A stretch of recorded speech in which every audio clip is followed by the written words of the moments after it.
इस तस्वीर को गौर से देखिए। रेड सर्कल में जो शख्स बाबा साहब के लिए चाय लेकर खड़ा है उनका नाम है BN राव। और अब ये ट्वीट पढ़िए। ये शख्स है लखन मीना, जो लिखता है कि BN राव एक मामूली क्लर्क था।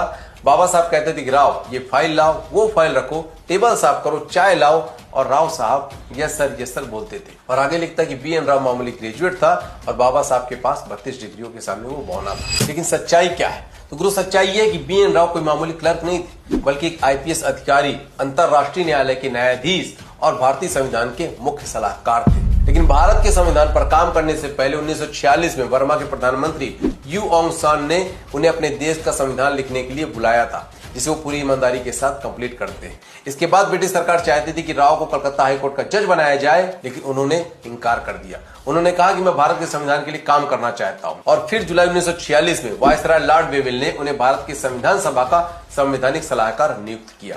और जानते हो, उन्होंने इस पद के लिए सैलरी तक लेने से मना कर दिया। आज हमारे संविधान में 448 अनुच्छेद है, लेकिन जब संविधान बना था उस वक्त 395 अनुच्छेद बने थे, जिनमें से 243 अनुच्छेद बेनेगल रणसिंह राव यानी कि BN राव जी ने तैयार किए थे। और दिमाग से पैदल जो लोग ये दिखाकर कि संविधान की ड्राफ्टिंग कमेटी में उनका नाम ही नहीं था, तो उन्होंने संविधान कैसे लिखा? तो सुनिए।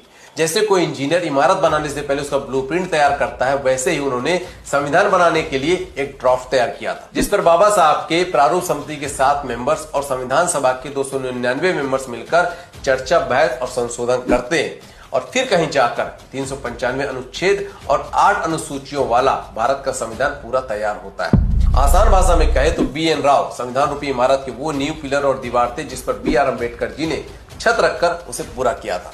और इसीलिए 25 नवंबर 1949 को संविधान सभा में अपने अंतिम भाषण में डॉक्टर BR अम्बेडकर ने कहा था कि जो श्रेय मुझे दिया जाता है वह वास्तव में मेरा नहीं है, उसका कुछ हिस्सा सर BN राव जी को जाता है। मुझे जो भी श्रेय दिया जा रहा है वो मेरे अकेले का नहीं है, इसका कुछ हिस्सा जाता है सर BN राव को, जो कि हमारी इस सभा के संवैधानिक सलाहकार हैं। और सिर्फ BR अम्बेडकर ने ही नहीं, बल्कि डॉक्टर राजेंद्र प्रसाद जी ने भी कहा था कि बेनेगल राव वो व्यक्ति थे जिन्होंने संविधान की एक स्पष्ट परिकल्पना दी और उसकी नींव रखी। लेकिन मैं ये नहीं कहता हूँ कि बाबा साहब का संविधान निर्माण में योगदान नहीं है या फिर BN राव असली संविधान निर्माता है। लेकिन जिस देश में सदियों से लोग अपनी राजनीति की जमीन बचाने के लिए इतने बड़े संविधान को बनाने का पूरा क्रेडिट सिर्फ एक इंसान को देते आ रहे हैं, वहाँ इस नैरेटिव को तोड़ना बहुत जरूरी है। इसलिए जब कोई नीला कबूतर ये कहे कि BN राव एक क्लर्क थे और बाबा साहब संविधान निर्माता, तो ये वीडियो उनके मुंह पर उठाकर मार देना। जय हिंद।